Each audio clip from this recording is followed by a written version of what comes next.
If you go and Google what are the biggest unsolved mysteries in history ever, the story of the princes in the tower will come up time and time again. So what actually happened? It's April 1483.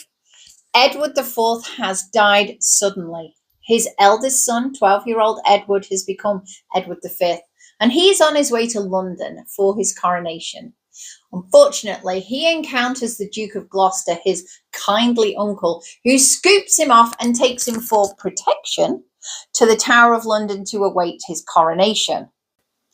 This all seems fine until weeks later, his younger brother, Richard, who's just 9 years old, is also taken from his mother and lodged in the tower. Things are starting to get dark. We get to June of 1483 and Richard decides that he's going to declare the marriage of Edward IV and his wife as invalid. This means that the two princes are illegitimate and cannot claim the throne. So let's have a think. Who gets the throne? Oh, that's right, Richard. Richard, Duke of Gloucester, becomes Richard III in July. He's basically usurped the throne. This is not the end of the story for the boys, though. Over the summer of 1483, they are seen playing outside in the garden of the tower, although this happens less and less. And by autumn, unfortunately, they are never seen again. Richard is deemed to be guilty. He never references anything that happened to them, never talks about them dying. It's as if they just are forgotten. After Richard is killed and his crown is taken by the Tudors, stories abound about, on his orders, both of the princes being murdered and stashed somewhere in the tower. It isn't until the middle of the 16th century when workmen in the Tower of London uncover bones under a staircase.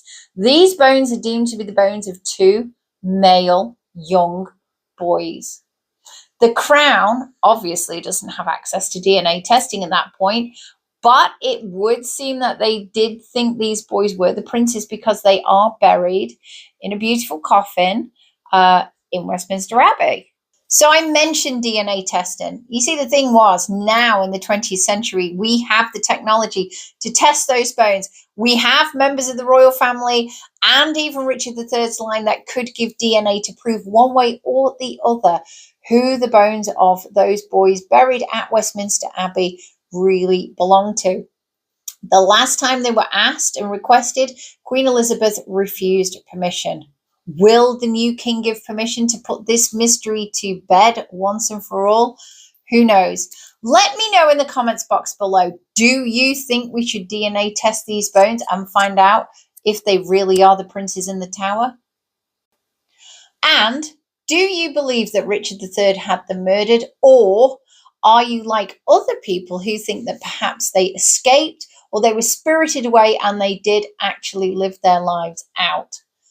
Personally, I think that leaving two people who could claim your throne alive in the 14th century would not have been a clever move at all. And I don't think Richard would have gone with that.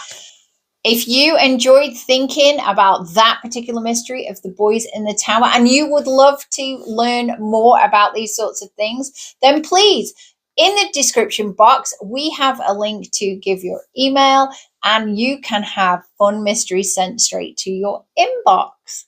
And remember, give us a like, hit that bell if you want to hear more mysteries as they come through, and give us a subscribe. Thanks.